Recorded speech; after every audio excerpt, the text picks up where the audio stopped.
Todos hoje continuando o capítulo 8, o bom ânimo, segunda parte. Quem quer começar? Posso?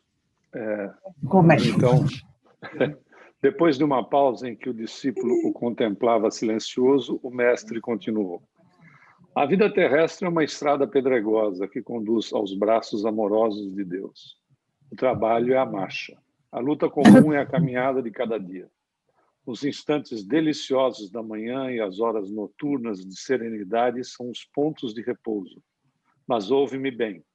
Na atividade ou no descanso físico, a oportunidade de uma hora, de uma leve ação, de uma palavra humilde, é o convite do nosso Pai para que semeemos as suas bênçãos sacrossantas. Em geral, os homens abusam desse ensejo precioso para anteporem a sua vontade imperfeita aos desígnios superiores, perturbando a própria marcha. Daí resultam as mais ásperas jornadas obrigatórias para a retificação das faltas cometidas e muitas vezes infrutíferos labores. Em vista destas razões, observamos que os viajores da Terra estão sempre desalentados. Na obcecação da sua vontade própria, ferem a fronte nas pedras da estrada, cerram os ouvidos à realidade espiritual, vendam os olhos com a sombra da rebeldia e passam em lágrimas, em desesperadas imprecações e amargurados gemidos, sem enxergarem a fonte cristalina, a estrela caridosa do céu, o perfume da flor, a palavra de um amigo, a claridade das experiências que Deus espalhou para a sua jornada em todos os aspectos do caminho.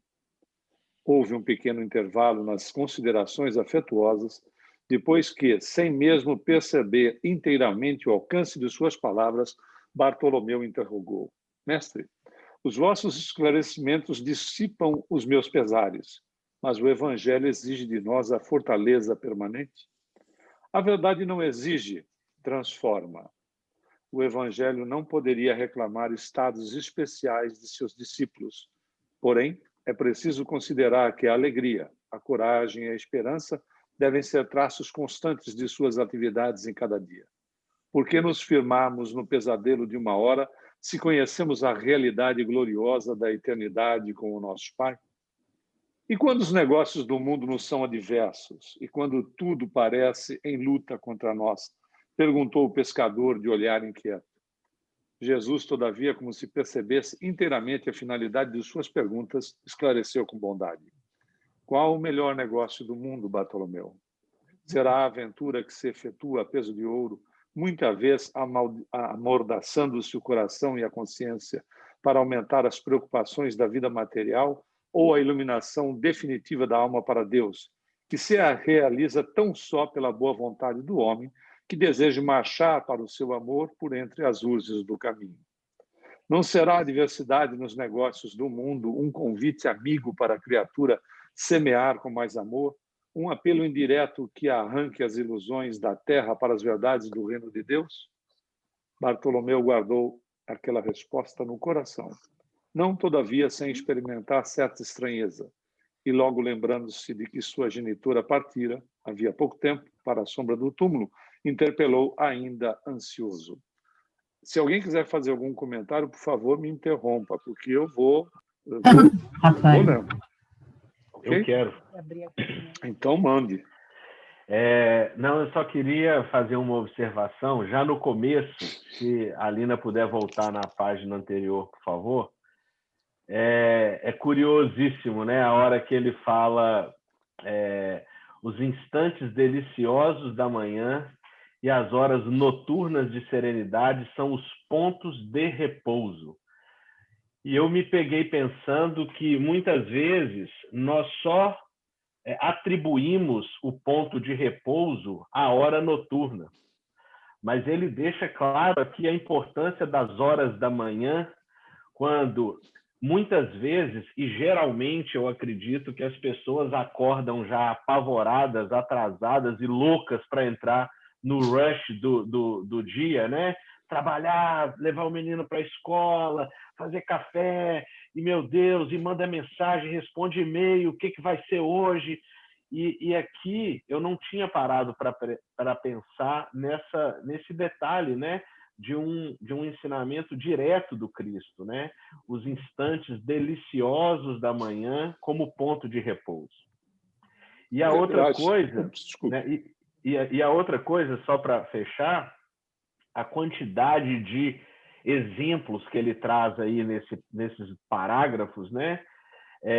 De situações comuns no nosso dia a dia e comuns a todos nós, quando nós queremos antepor, colocar na frente a nossa ansiedade e a nossa ignorância, né, que nos atrasam, né, acabam nos atrasando nessa marcha por causa dessa teimosia que a gente insiste em colocar em prática. Achei muito bem observado. Me chamou também a atenção o aspecto dele se referir ao Evangelho como ponto de alegria. Até porque cara feia, além de ser fome, conforme a gente sabe, né? Conforme o ditado popular, não significa seriedade, né? E sim doença. Nunca pude imaginar que Jesus fosse um indivíduo que não levasse alegria, bem-estar, né? Equilíbrio, paz para as pessoas e que tivesse o senho carregado, qualquer coisa desta natureza. O que chama a atenção é exatamente isso, ele dizendo a respeito da alegria, da felicidade. A alegria ela é passageira, mas ser feliz estando procurando o exercício do evangelho na nossa vida. Achei assim muito interessante essa observação também nesses 2 parágrafos. Mais alguém? Nessa mesma toada aí do Rafa, me chamou a atenção, pensando exatamente nesse sentido, né? Como é bom ver o nascer do sol no mar, como é bom ver o pôr do sol no mar.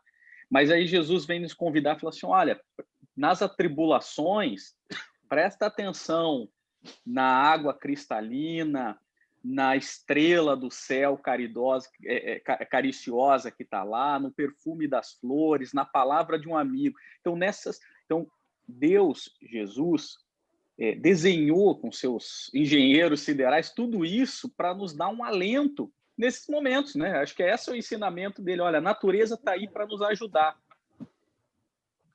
Márcio. E complementando aí, já que a gente já está falando de todos os trechos, tudo que todo mundo está falando, qual o melhor negócio do mundo, Bartolomeu?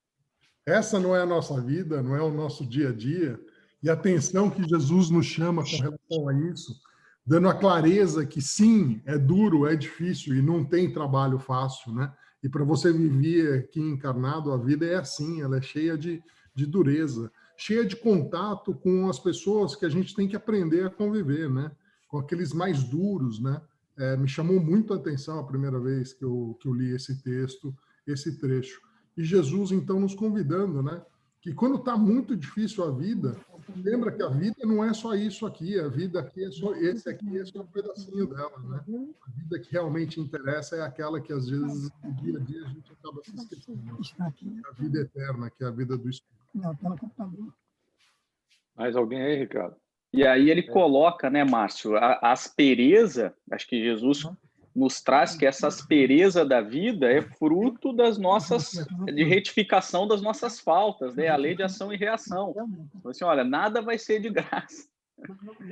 Eu só queria acrescentar que eu esqueci, hoje de manhã eu recebo algumas pílulas do Evangelho aqui de alguns grupos, e hoje de manhã tem uma das que eu acompanho que a mensagem me pegou exatamente num ponto, né?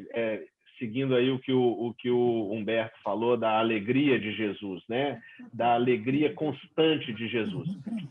E ela dizia o seguinte: percebe se muitas vezes você não está focando na escassez quando a abundância ao nosso redor é o que prevalece, é o que predomina por misericórdia e benevolência do Pai? É o copo meio vazio ou meio cheio. Na verdade, é uma questão de ponto de vista. Tem mais alguém, Ricardo? Bom, então vamos... Não, eu levantei a mão, desculpa. Opa, por favor. Estava em mute aqui, desculpa. Não, tudo bem. Essa semana eu estava ouvindo uma palestra do Arthur Valadares e ele fez um comentário, não sei de onde é a fonte, mas ele comentou, chamou muita atenção, ele falou que a janela, os olhos não são só a janela da alma, mas como o farol da alma, né? Num sentido de, eu entendi assim, da mesma forma que aquilo que a gente vê entra na nossa alma e nos preenche, como o Evangelho fez com Bartolomeu, de vivenciar e presenciar aquilo, mas quando a gente pensa que os olhos são o farol da alma, que é um pouco do que Bartolomeu está vivendo, né? O que ele comenta aí, do que ele está vendo, a tristeza dele é tão grande da alma, que o que sai, os olhos que ele vê, é muita tristeza, assim, e é um cuidado que a gente tem que ter mais do que nunca, porque quando a gente começa a olhar com o nosso espírito, se a gente não está bem, a gente está meditando, como ele diz aí no texto, meditando em coisas tristes, ou seja, ele está num processo, né, de cultivar esses pensamentos, e o que ele está vendo, esse farol da alma, está iluminando as coisas que não são boas. Então, quando ele comenta aí que o mundo está perverso, a maldade, a gente também acaba vendo com os olhos aquilo que o nosso próprio espírito está sentindo. Então, isso colabora, acaba sendo uma coisa alimentando a outra, né? Por isso a importância da Boa Nova, da renovação dos pensamentos, de tudo, para que isso mude a gente, nossa alma, para que a gente possa olhar também as coisas de uma forma diferente, com um pouco mais de esperança, com um pouco mais de fé. E eu acho que mais do que nunca está sendo exigido da gente que a gente use esse farol para trazer luz de uma visão diferente do que está acontecendo, né? A Marisa dividiu uma história maravilhosa ontem de um médico, a Má pode contar até melhor com detalhes, de um cirurgião que ficou mal, ficou 28 dias na UTI por causa do Covid.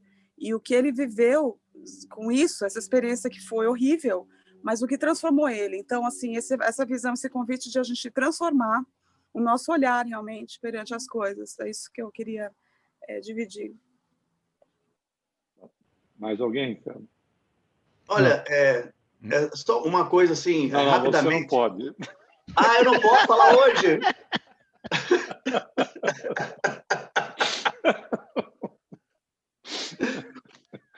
Mas é uma coisa que a gente, às vezes, essa fala da Estela aí, sobre a reflexão do Arthur Valadares, ela é importantíssima, né? O farol da alma, como é que nós estamos olhando a vida.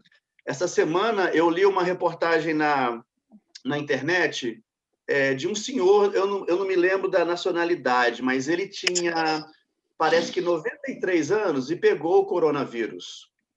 E ficou, acho que 10 dias no hospital e tudo, e precisou de intubação, aquela coisa toda.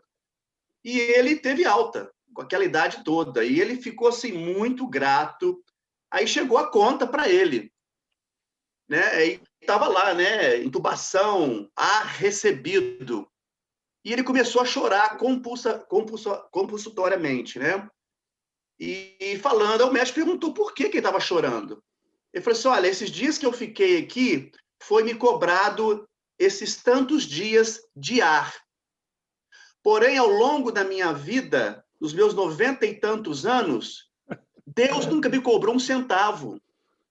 Aí ele falou assim, somente agora eu estou me dando conta do quão Deus foi bom para mim. Vocês aqui me cobram 10 dias. O valor que foi. Então, isso aí vem lá atrás, daquelas reflexões, Rafa, que você estava falando, do dia e da noite. Eu acordei. Vamos dar graças, porque hoje eu acordei. Nova oportunidade, uma nova página, um novo capítulo da minha vida. Chegou a noite, São Agostinho, faz uma reflexão da sua vida. Como é que foi sua vida hoje? Então, eu achei essa fala desse senhor linda, porque, assim, caiu a ficha dele. 93 anos, Deus nunca me cobrou por nada. E o homem, aí fazendo essa grande diferenciação, o que é do homem, o que é de Deus, é para todos. Então, achei isso maravilhoso, essa história. Vamos em frente. Mestre, não será justificável a tristeza quando perdemos um ente amado? É interessante notar, né? Porque essa é uma... Desculpe aqui o comentário, mas é uma colocação muito regular, né? Perder o pai, perdeu a mãe. A gente perde coisas, né? Não pessoas. Mas, enfim, aí a resposta de Jesus. Mas quem estará perdido se Deus é o Pai de todos nós? Se os que estão sepultados no lodo dos crimes hão de vislumbrar um dia a alvorada da redenção, por que lamentamos em desespero o amigo que partiu ao chamado do Todo-Poderoso? A morte do corpo abre as portas de um mundo novo para a alma. Ninguém fica verdadeiramente órfão sobre a terra, como nenhum ser está abandonado, porque tudo é de Deus e todos somos seus filhos. Eis porque todo discípulo do Evangelho tem de ser um semeador de paz e de alegria. Jesus entrou em silêncio, como se houvera terminado a sua exposição judiciosa e serena. E, pois que a hora já ia adiantada, Bartolomeu se despediu. O olhar do mestre oferecia ao seu, naquela noite, uma luz mais doce e mais brilhante. Suas mãos lhe tocaram os ombros levemente, deixando-lhe uma sensação salutar e desconhecida. Embora nascido em Caná da Galileia, Bartolomeu residia então em Dalmanuta, para onde se dirigiu, meditando gravemente nas lições que havia recebido. A noite pareceu-lhe formosa como nunca. No alto, as estrelas se lhe afiguravam as luzes gloriosas do Palácio de Deus, à espera das suas criaturas com hinos de alegria. As águas do Genezaré, aos seus olhos, estavam mais plácidas e felizes. Os ventos brandos lhe sussurravam ao entendimento cariciosas inspirações, como um correio delicado que chegasse do céu. Bartolomeu começou a recordar as razões de suas tristezas intraduzíveis, mas, com surpresa, não mais as encontrou no coração. Lembrava-se de haver perdido a afetuosa genitora. Refletiu, porém, com mais amplitude quanto aos desígnios da providência divina. Deus não lhe era pai e mãe nos céus? Recordou os contratempos da vida e ponderou que seus irmãos pelo sangue o aborreciam e caluniavam. Entretanto, Jesus não lhe era um irmão generoso e sincero? Passou em revista os insucessos materiais. Contudo, que eram as suas pescarias ou a avareza dos negociantes de Betsaida e de Cafarnaum, comparados à luz do reino de Deus que ele trabalhava por edificar no coração. Chegou à casa pela madrugada. Ao longe, os primeiros clarões do sol lhe pareciam mensageiros ao conforto celestial. O canto das aves ecoava em seu espírito como notas harmoniosas de profunda alegria. O próprio mugido dos bois apresentava nova tonalidade aos seus ouvidos. Sua alma estava agora clara, o coração aliviado e feliz. Me chama a atenção, aliás, é quase um poema que o que Humberto de Campos faz nesta parte, depois que o Bartolomeu se despede. Mas me chama a atenção o toque de Jesus no ombro dele. Né? Imagine a irradiação do espírito crístico quando ele toca no indivíduo. Se, ao contrário, aquela mulher hemorroíça, não é, que tinha um fluxo de sangue, ou seja, havia ali um problema seríssimo em relação a dois quadros, pela ignorância e pelo problema em si, não é, que era hemorrágico. E pelo lado da ignorância e do preconceito, né, pelo desconhecimento, pela ignorância, a mulher que tivesse hemorragia no processo todo da sua menstruação era colocada como se tivesse parte com o demônio. Por isso que ela sangrava daquela maneira, né, pelo preconceito e pela ignorância da época. O contrário, essa mulher vai e toca nas vestes de Jesus, que é aquela passagem belíssima que a gente já conhece, né? Em relação a ele questionar quem é que havia tocado e os apóstolos dizerem que tinha uma multidão querendo tocá-lo. O contrário nesta condição, né? Que ele toca no ombro de Bartolomeu. Né? quer dizer, agora é, pura e simplesmente, a minha maneira de ver. Deve ter sido uma verdadeira sessão de fluidoterapia, né, de choque ali, porque transforma o indivíduo de uma maneira, claro, há todo um processo, etc. Não tem milagre nenhum aqui, mas dá um novo ânimo nele, não uma reenergizada nele. É tão interessante, porque depois aí o Humberto de Campos complementa, né, com essa beleza que ele vai narrando a maneira com que o Bartolomeu passa a ver a vida.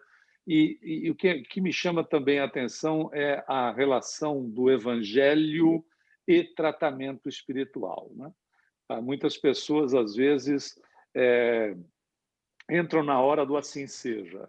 Então, é o Joãozinho, a Mariazinha, assim seja. Porque na hora que termina a palestra e faz a prece e é assim seja, ele entra na hora do assim seja para tomar o passe, esquecendo que a verdadeira medicação ou a medicina preventiva ou a medicação que ele precisa está exatamente naquilo que foi negligenciado, naquilo que foi deixado de lado, que é exatamente a parte do Evangelho.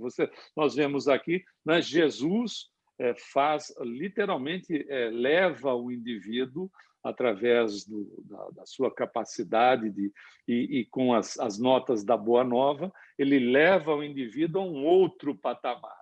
Se o toque dele foi aquilo que a gente chama de passe, acontece depois. E nós vemos as reflexões de Bartolomeu por aquilo que Jesus disse, não só pela reenergização que é possível ter havido, né? Alguém quer fazer algum comentário? Rafa. Rafa, por favor. Na verdade, eu tive exatamente a mesma percepção, Humberto. Eu estava pensando aqui justamente, primeiro, aquela história que eu sempre falo, né? Imaginando a cena dos dois ali, Jesus tocando no ombro e Bartolomeu indo embora, né? E aí você contou o caso da mulher, né, com o sangramento que toca. Eu fiz uma analogia aqui com o fluxo de energia que não foi esse toque de Jesus, né? É aquela história. É como se fosse um passe que a gente aqui hoje na fluidoterapia envia por vibrações via Wi-Fi, né? E Jesus ali na conexão direta de 1 milhão de gigabytes por segundo de fluido restaurador no ombro do indivíduo. Então, não tinha como não se transformar e de mudar completamente a percepção dele das coisas. Marisa? Marisa, você está em mute, Marisa.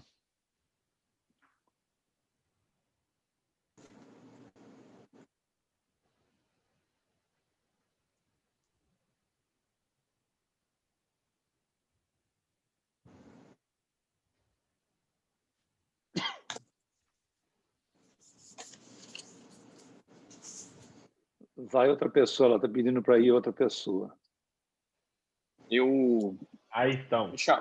Me chamou a atenção muito, eu ouço bastante da Helena, da nossa companheira Helena, que às vezes a gente tem que ser um pouco de poliana na nossa vida. Não a síndrome de poliana, né? Não de uma maneira exagerada, de que só vê o lado bom de maneira desrazoada, né? Mas a gente percebe a mudança de Bartolomeu a partir de uma nova perspectiva, porque ele continua com os mesmos problemas. Ele só está enxergando os problemas de uma maneira diferente. É um pouco poliana? Mas não de maneira totalmente maluca, mas ele olha aqueles problemas com um ar muito mais leve. Eu tenho esse problema, mas olha quanta coisa boa Deus me manda para compensar esse problema, né? E é uma das coisas que a Helena me fala muito sobre isso, né? Fala assim, olha, a gente tem que perceber as coisas boas da nossa vida, mesmo diante das dificuldades.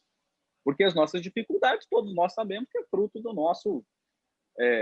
nossos equívocos, seja dessa encarnação ou do passado, né? Marisa? Não, eu estava querendo falar só sobre esse efeito Bartolomeu, que eu acho que é em todos nós ao longo das nossas encarnações, dessa nossa caminhada, no entendimento do Evangelho, né? Porque é claro como o Evangelho leva à consciência, que é isso que nós precisamos. Na hora que a gente atinge esse entendimento, pronto, tudo clareia, tudo está lindo, você não está mais ofegante, não está mais deprimido, não está, né? É tão interessante, é porque ele mostra ali, a gente lendo assim, parece que Bartolomeu foi instantaneamente trazido à vida, né, com esse toque de Jesus. Mas nós recebemos esse toque, como o Humberto disse, todas as semanas na fluidoterapia, no centro, mas muitas vezes a gente banaliza isso, não valoriza, né? E aí vamos levando mais tempo para acordar, como o Bartolomeu acordou. Mas é muito bacana, né? Muito bacana saber que, pelo menos, essa parte da nossa encarnação nós tiramos para isso, né? Para ficar pandemicamente voltados, mergulhados no toque do Cristo. Nem nas palavras, é o toque. Tudo que vem de Jesus toca, né? Parece que toca a gente profundamente. É o Evangelho, esse convite, né, a ver a vida de uma nova perspectiva, né? Esse remédio maravilhoso, né? O Rodolfo quer falar também. Fala, Rodolfo. Oi, falando sobre o que o Ayrton falou sobre o que tinha falado antes, eu tinha ido fazer o teste na emergência do Covid, eu estava muito mal, e eu estava reclamando, pensando, nossa, tudo que a gente faz, né, de bom, vai ainda dar uns capotes, e eu cheguei lá e tinha uma moça chorando porque ela estava vendo dentro do carro, porque ela tinha testado positivo e não podia trabalhar. E ela falava, eu só quero trabalhar, eu já estou melhor, eu só quero ter atestado para voltar a trabalhar. E eu pensei, nossa senhora, graças a Deus eu não estou na rua, então não posso reclamar. Às vezes a gente acha que a nossa dor é maior do que a de todo mundo, né? Então... Essa questão, eu me lembrei de uma passagem que é muito conhecida, acho que muitos de vocês vão se recordar, que foi aquela senhora que foi lá naquela fila interminável que se fazia no Grupo Espírita da Prece depois que terminava o trabalho, lá em Uberaba. A senhora, muito assim, simples, ela falou a respeito, estava com uma receita para uns medicamentos e falou para o Chico, Chico, eu estou muito doente e o médico me deu, então, né, essa medicação e tudo mais, mas eu não tenho dinheiro para comprar, não tenho nem dinheiro praticamente para comer e esses remédios são muito caros. E o Chico pegou a receita, ficou com um tempo na mão com a receita, como se estivesse fazendo uma leitura, e voltou com a receita para ela e disse, olha, minha filha, você faz o seguinte, todos os dias você toma, do jeito que o médico te orientou, um pedacinho da receita com água. Você corta um pedacinho pequenininho, como se fosse o comprimido, e toma como o médico te orientou da receita. Passado um tempo, a senhora voltou para agradecer porque estava completamente curada. Ou seja, o que ele fez na hora que ele pegou a receita, ele literalmente fluidificou, magnetizou, seja lá a palavra que a gente quiser usar, e entregou aquilo para ela e, obviamente, ao mesmo tempo, né, usou de um processo sugestivo, né? Sugestivo em relação à questão dela, porque a gente sabe que a cura está de nós para nós mesmos, né? Então, ao mesmo tempo que ele faz um processo sugestivo, ele magnetizou o material para que o benefício fosse feito de forma completa. Alguém falou? Não, eu brinquei, é um placebo espiritual. Literal. Eu acho que nessa hora o que Chico faz é isso, é jogar para a pessoa essa bênção, a pessoa, ai meu confiança. Deus, a bênção em forma de confiança, né? Mas ela entende como uma bênção, então aquilo não pertence a ela, pertence a Deus, e aí ela bota Deus para dentro, que é a confiança, né? e aí começa a fazer o processo da autocura. É muito, muito bacana, muito bom. Às vezes não é uma palavra que a gente diz, que a pessoa pode sair da nossa frente, não é? Era o que dizia a Madre Teresa: eu não permito que uma pessoa saia da minha frente que não seja melhor do que quando ela chegou. Olha a posição, né? Ou seja, a pessoa chegou, se ela está bem, ela vai sair de forma maravilhosa. Se ela não está bem, é a minha responsabilidade, não obrigação, porque ninguém é obrigado, para que a pessoa saia melhor da nossa frente. Eu acho isso fantástico, né? Porque é o que Jesus fala antes, né? Servir a Deus em qualquer momento, desde que haja predisposição para isso. Né? Tem mais alguém, Ricardo? Stella.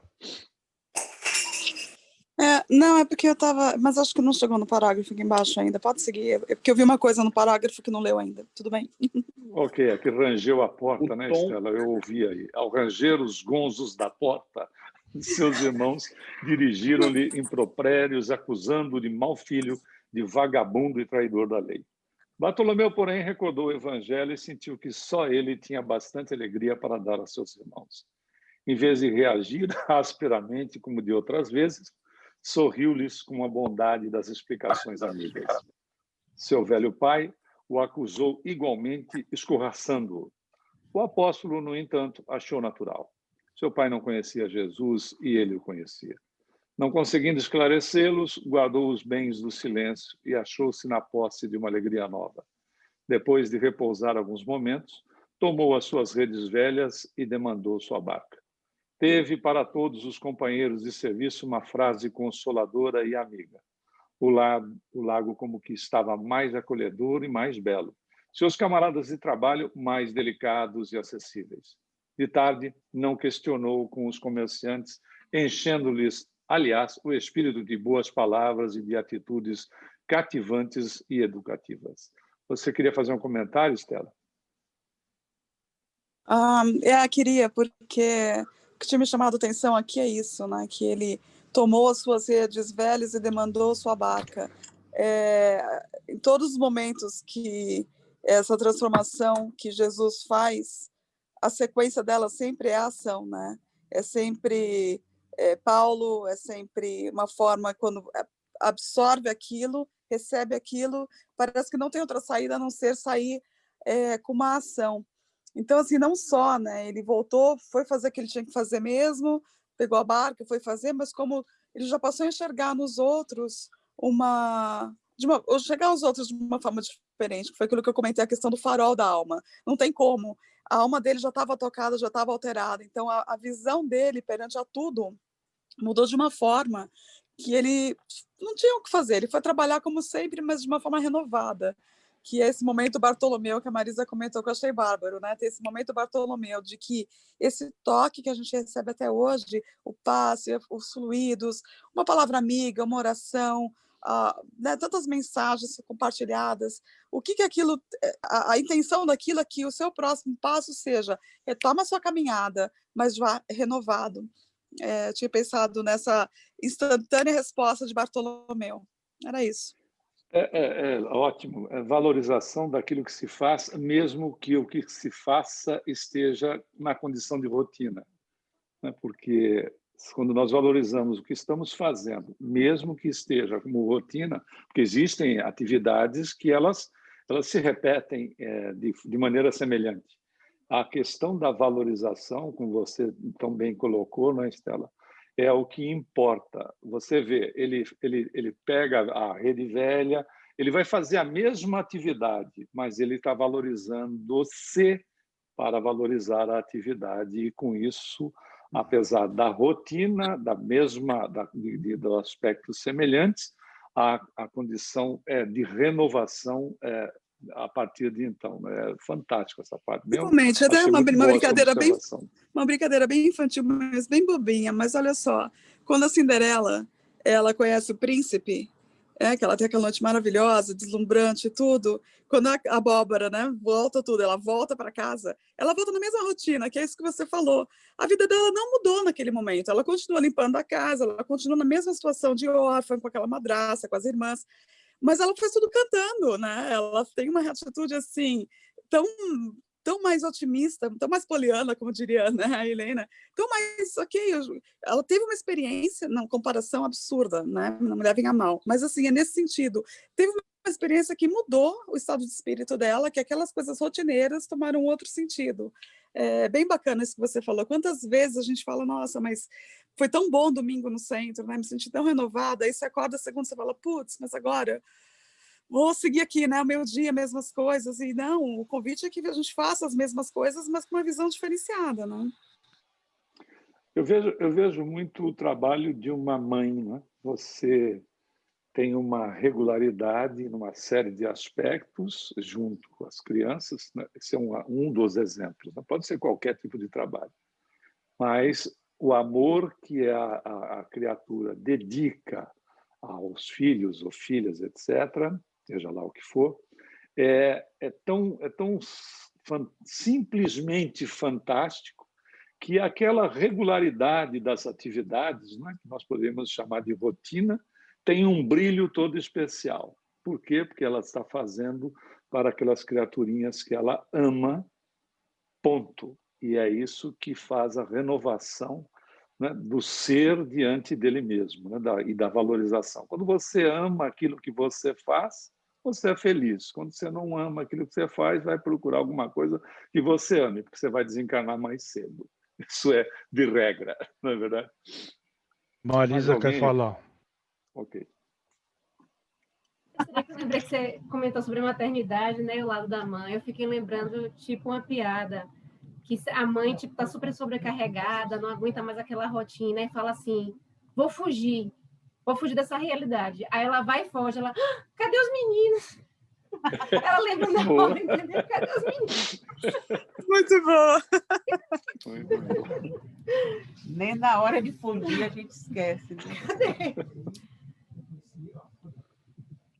O Tom não está participando hoje, Estela? Estou aqui, gente.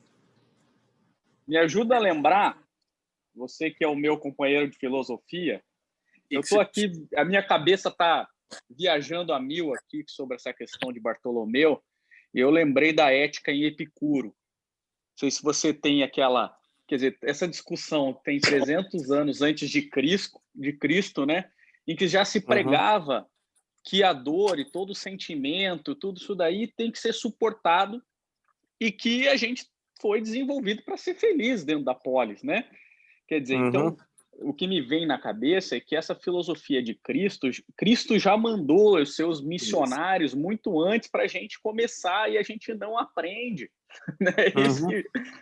Pô, a gente está discutindo isso há 2.500 anos, filosoficamente falando, né?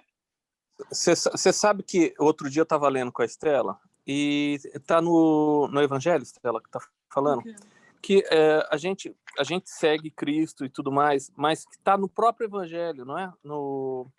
Acho que é no segundo... eu não sei se é no dos Médios... Não, livro dos Espíritos, no Livro dos Espíritos. Sobre Jesus fala no Livro dos Espíritos, fala Jesus sobre o guia, e lá mesmo mas lá mesmo está falando que não é só ele, que antes dele, ele já veio outros antes, não sei se do mesmo calibre, lógico, né? Mas que ele já mandou outras pessoas antes para aumentar o padrão e já abrindo caminho. Na verdade é isso, é que a gente... Eu vou procurar direitinho, eu vou colocar o texto, que é bem interessante, mas é isso. A gente fala, já vai lá de Tales de Mileto, você vai até do lado oriental tem tanta coisa, do lado dos Vedas tem tanta coisa, gente. Os livros dos Mahatmas, gente, é muita coisa que tem, gente. É muita coisa. Isso... E a gente não aprendeu. E outra coisa, isso é a parte escrita, fora o que foi feito boca ouvido e foi perdido, gente. Só do lado indiano vai passar não sei quantas vidas para o que tem de material lá, a gente não consegue. É muita coisa. A gente tem que agarrar um lado e seguir um lado, não tem como, né? Mas você sabe o que eu acho? E é o lado, Desculpa te aí é a cortar, parte assim. do depois da morte, né? Vocês estão confundindo as aulas. Mas o que me chama a atenção em relação à diferença de Jesus enquanto filósofo, tá? Não vamos nem falar enquanto missionário em chefe do planeta Terra, né?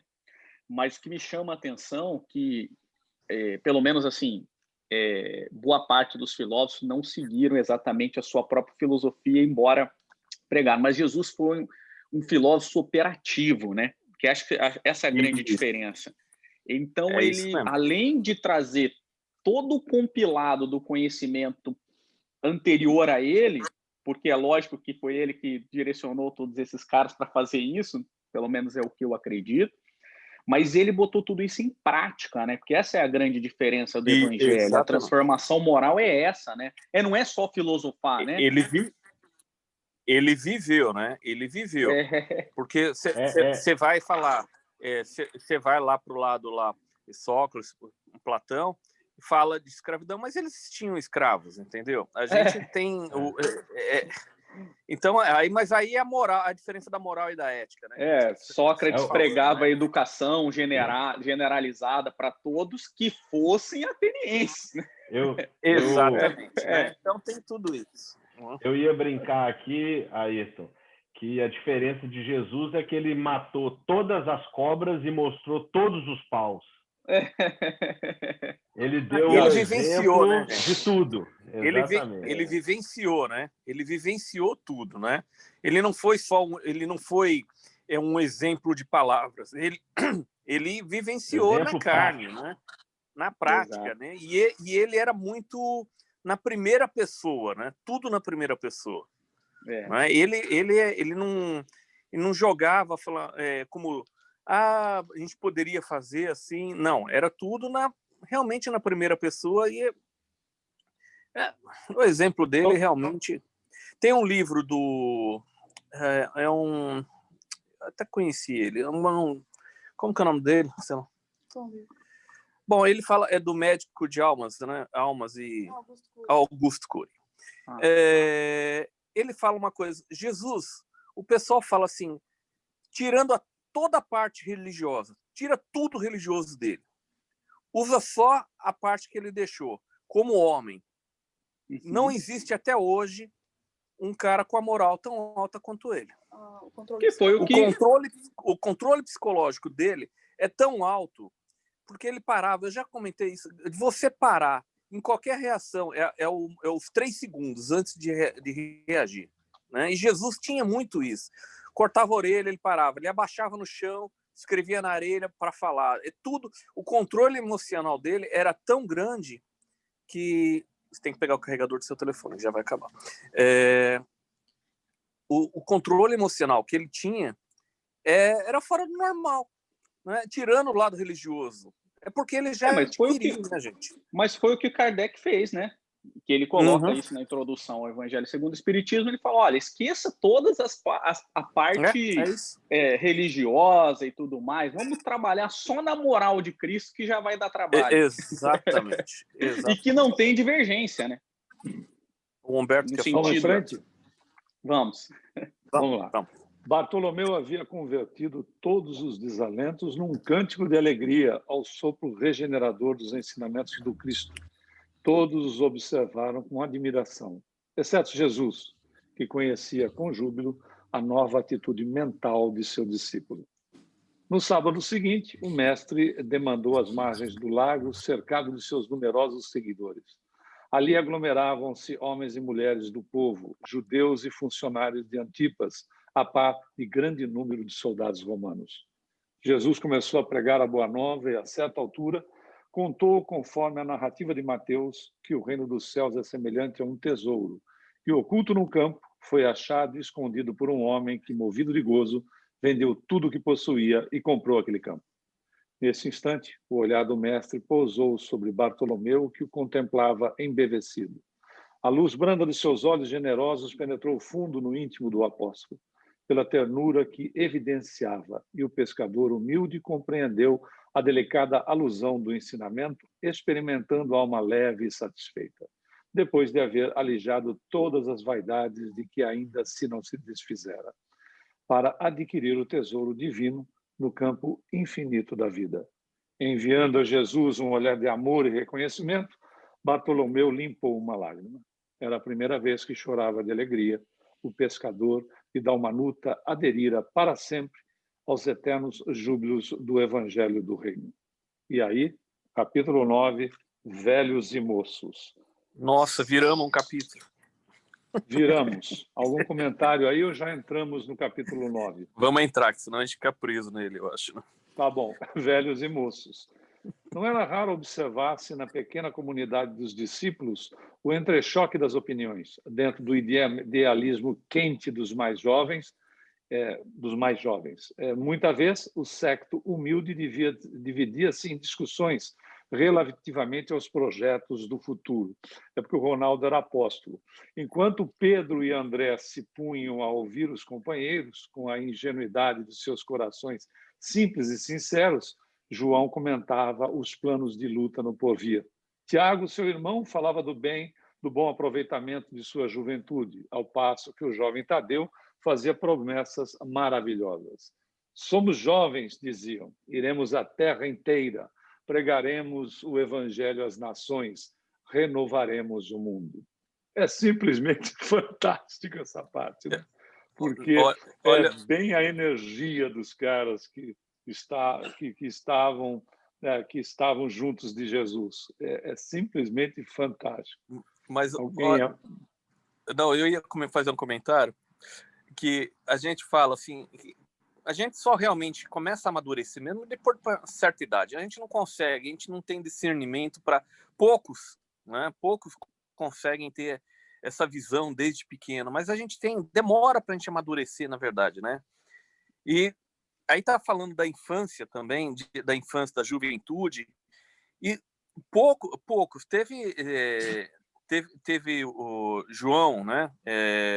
João, não o João Batista, o primo, o evangelista, que seguiu. Ele era bem novo quando ele seguiu, né?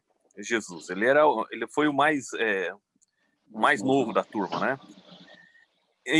Mas poucos conseguiam, com a idade, conseguem entender a profundidade que Jesus fala, né? E a gente aqui hoje em dia continua sendo a mesma coisa e nunca mudou. Eu estava lendo outro dia uma coisa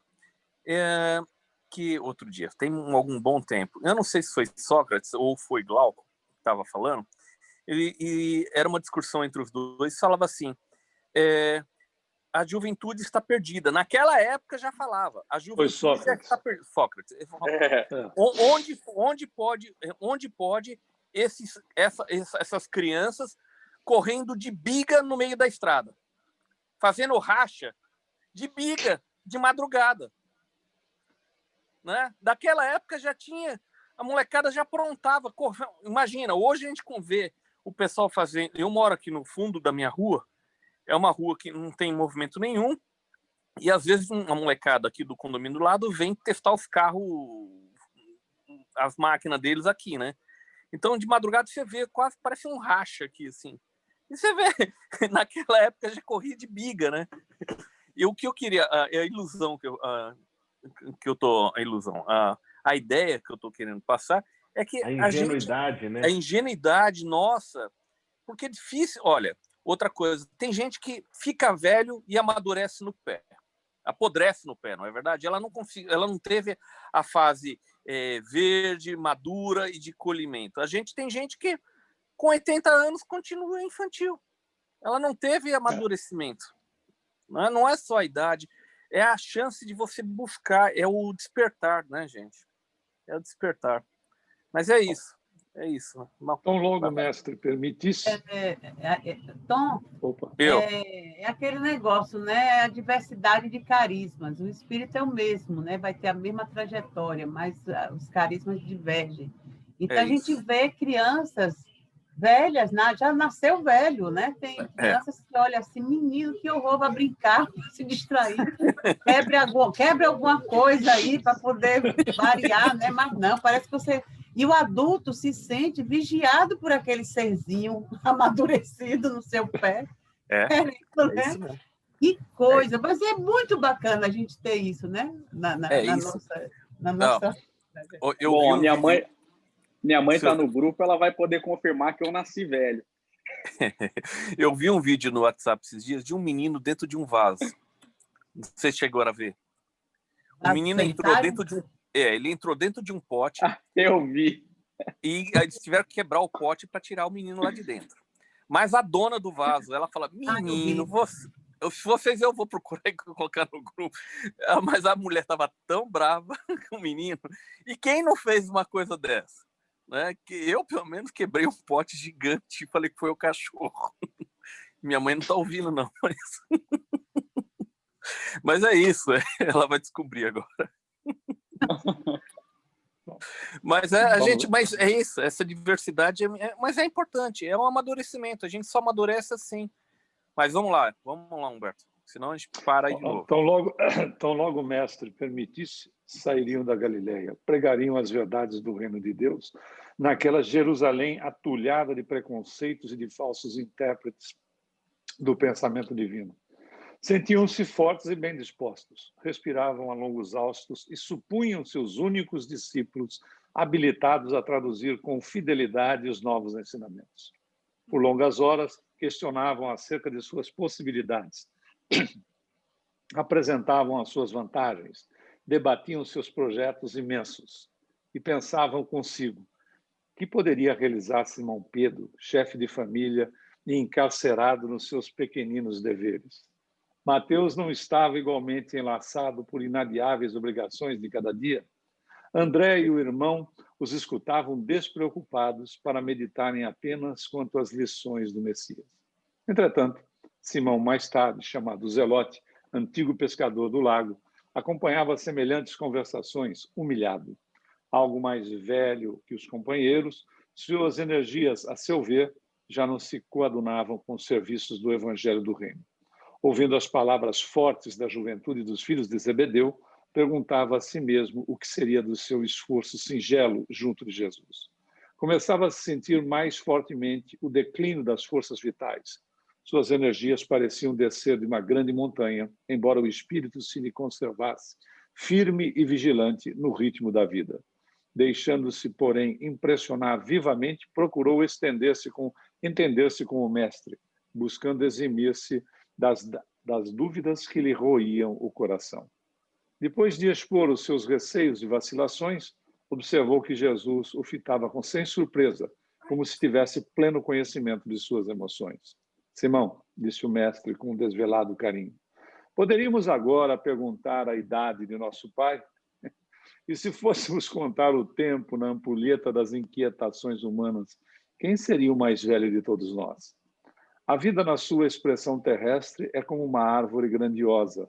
A infância é a sua ramagem verdejante. A mocidade se constitui de suas flores perfumadas e formosas. A velhice é o fruto da experiência e da sabedoria. Há ramagens que morrem depois do primeiro beijo de sol e flores que caem ao primeiro sopro da primavera. O fruto, porém, é sempre uma bênção do Todo-Poderoso. A ramagem é uma esperança. A flor, uma promessa, o fruto é realização. Só ele contém o doce mistério da vida, cuja fonte se perde no infinito da divindade.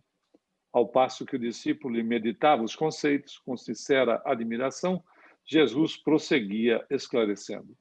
Esta imagem pode ser também a da vida do Espírito, na sua radiosa eternidade. Apenas com a diferença de que aí as ramagens e as flores não morrem nunca, marchando sempre para o fruto da edificação. Em face da grandeza espiritual da vida, a existência humana é uma hora de aprendizado no caminho infinito do tempo. Essa hora minúscula encerra o que existe no todo. É por isso que aí vemos, por vezes, jovens que falam com uma experiência milenária e velhos sem reflexão e sem esperança. Então, Senhor, de qualquer modo, a velhice é a meta do espírito? Perguntou o discípulo emocionado. Não a velhice enferma e amargurada que se conhece na terra, mas a da experiência que edifica o amor e a sabedoria. Ainda aqui, devemos recordar o símbolo da árvore, para reconhecer que o fruto perfeito é a frescura da ramagem e a beleza da flor, encerrando o conteúdo divino do mel e da semente.